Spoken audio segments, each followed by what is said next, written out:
artículos a modificar que obviamente respetarán la esencia de esta Constitución. De todo lo que ha ocurrido hasta...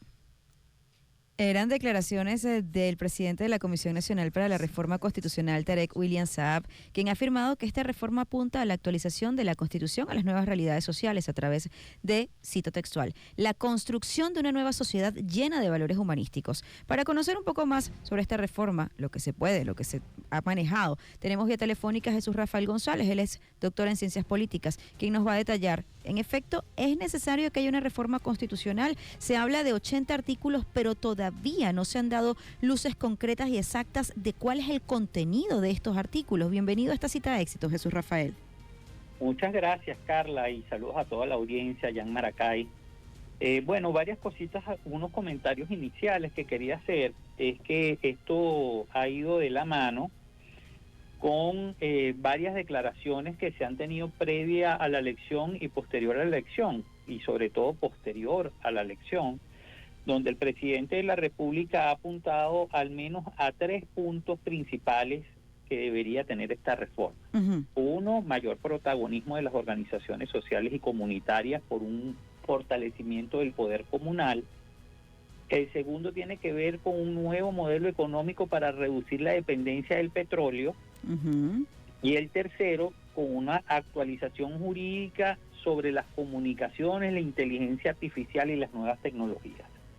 Si tú me preguntas a mí si es necesario una reforma constitucional para estos puntos, yo partiría diciendo que no.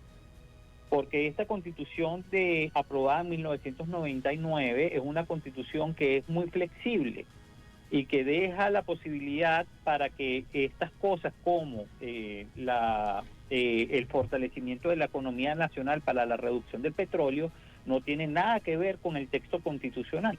De hecho, tiene que ver más bien con el desempeño de la gestión del gobierno en términos de desarrollo económico. Y el segundo punto, por ejemplo, que tiene que ver con el desarrollo del poder comunal, fue consultado en el año 2007 de manera muy importante en la presidencia de Hugo Chávez y fue negada por la población. Entonces, creo que estos temas tienen que ser parte de un debate amplio, plural, y cuando hablan de 80 artículos pero que no se conocen, eso no habla de la amplitud y la pluralidad hasta donde quisieran llegar con esta reforma. Hay que destacar precisamente que pues esta reforma constitucional fue puesta sobre la opinión pública por Nicolás Maduro el 15 de enero de este 2025, que fue una constitución pues que fue aprobada, es la constitución de 1999, impulsada por Hugo Rafael Chávez Frías, que tuvo en el año 2009 una actualización para la reelección indefinida y pues que se han nombrado 4 comisiones, ¿no? Una está coordinada por el actual presidente de la Asamblea Nacional, Jorge Rodríguez, otra está coordinada por Tarek William Saab, otra por Silvia Flores y la cuarta por Delcy Rodríguez, y en efecto el tema de la ampliación y perfeccionamiento de la democracia son utilizados al momento de hablar de la reforma. También la incorporación del poder comunal, social y popular en los 3 niveles de poderes existentes que vienen a ser nacional, regional y municipal. Pero ¿con qué se come esto? A ver, fíjate, la Constitución que se aprobó en 1999 fue parte de una propuesta que duró 10 años en discusión y que arrancó con la Comisión Presidencial de la Reforma del Estado. Por eso cuando se hace esa elección, dentro de ese grupo de constituyentes había gente que había formado parte del gobierno de Caldera o del gobierno de Carlos Andrés, como Ricardo Convellas, que fue el coordinador de los asuntos constitucionales en la Asamblea Nacional Constituyente, que no tenía nada que ver con el polo patriótico y que venía generando una discusión de amplísima data, donde otras cosas de ahí surgieron, la posibilidad de elección directa de alcaldes y gobernadores, etcétera. O sea, las constituciones efectivamente se tienen que ir actualizando. La Constitución de 1958 a 1999 hubo un salto.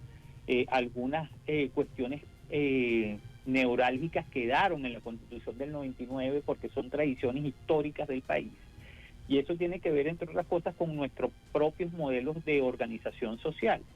Nosotros tenemos una tradición municipalista, por decirlo de alguna manera. Antes eran consejos municipales, pero que es una tradición que tiene una organización que parte en lo municipal, sigue en las regiones, con la visión del Estado federal.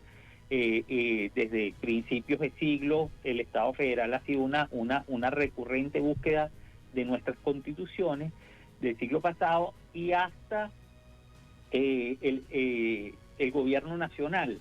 Esa división de ejecutivo nacional, regional y municipal ha sido una tradición histórica del pueblo venezolano. O sea, así nos hemos organizado desde que estamos como nación.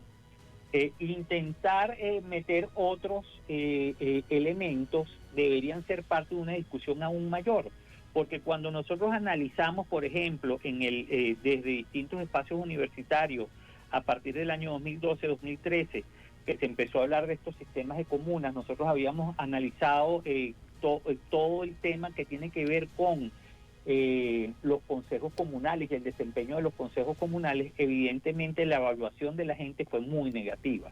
De hecho, había una desaprobación importante de esa estructura por parte de la población, por desconocimiento, por falta de transparencia en los uso de los recursos, por improvisación en la organización. O sea que habían muchos temas que trabajar alrededor de esos temas comunales. Y cuando nosotros hablamos de la comuna, tenemos que hablar también de cómo se organiza, quién hace contraloría en esos espacios, quién toma la decisión sobre los proyectos. Últimamente hemos visto una apertura en la participación de proyectos comunales, con unas 2 elecciones que se han hecho de proyectos, que no es otra cosa que ir a esa vieja idea de que la gente decide cuáles son los proyectos prioritarios en su comunidad, que tiene que ver más con la democracia participativa que con efectivamente la estructura de comunas, pero que fueron unas elecciones que tuvieron muy baja participación. Es decir, si tú le preguntas hoy a las personas si participaron en este proceso, 9 de cada 10 personas te dice que no tienen ni idea de lo que le estás hablando. Ahora, ¿quiénes van a participar en la redacción o en la presentación de estos 80 artículos antes de que sean presentados a la consulta popular? Porque yo recuerdo, por ejemplo, en la época de la constituyente de 1999, nombres como Claudio Fermín, entonces muy opositor, Luis Miquelena, que si bien en un principio fue aliado de Chávez, durante la constituyente pues se distancia y juega un papel importante en la redacción de esta constitución, se convirtió luego en una figura opositora de Hugo Chávez. También estaba Hilarión Cardoso, de Acción Democrática, Enrique Salas Romer, por acá por el estado Carabobo, quien participó también en este proceso, Leopoldo Pucci, miembro del MAS, también Enrique Ochoa Antich, Julio Borges, o sea, nombres que fueron que participaron, y otras personas, estuvo por ejemplo, otras personas independientes, de Aragua por ejemplo, estaba nuestro colega Antonio Di Gianpaolo, quienes participan en la redacción de esta modificación de la Constitución. Fíjate, esa Asamblea Nacional Constituyente de 1999 recibió más de 300 propuestas en relación con el tema constitucional. Y hay una cosa que se llama el diario de debate de la Asamblea Constituyente. Tiene más de 5.000 hojas donde se quedan plasmadas las discusiones de cada uno de los artículos de esta Constitución. Es decir, hubo un debate amplio.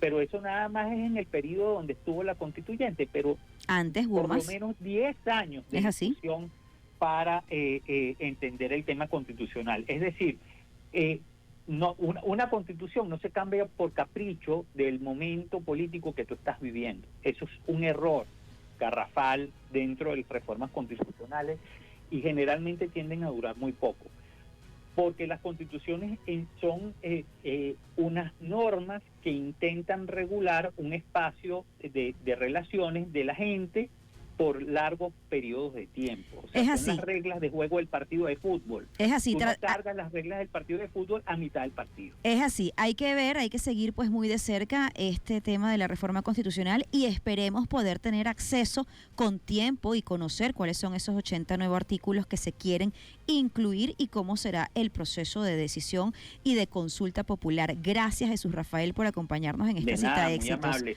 José Rafael González, doctor en Ciencias Políticas, politólogo con estudios en Gobernabilidad y Gerencia Política de la Universidad Católica Andrés Bello. Son las 9:59.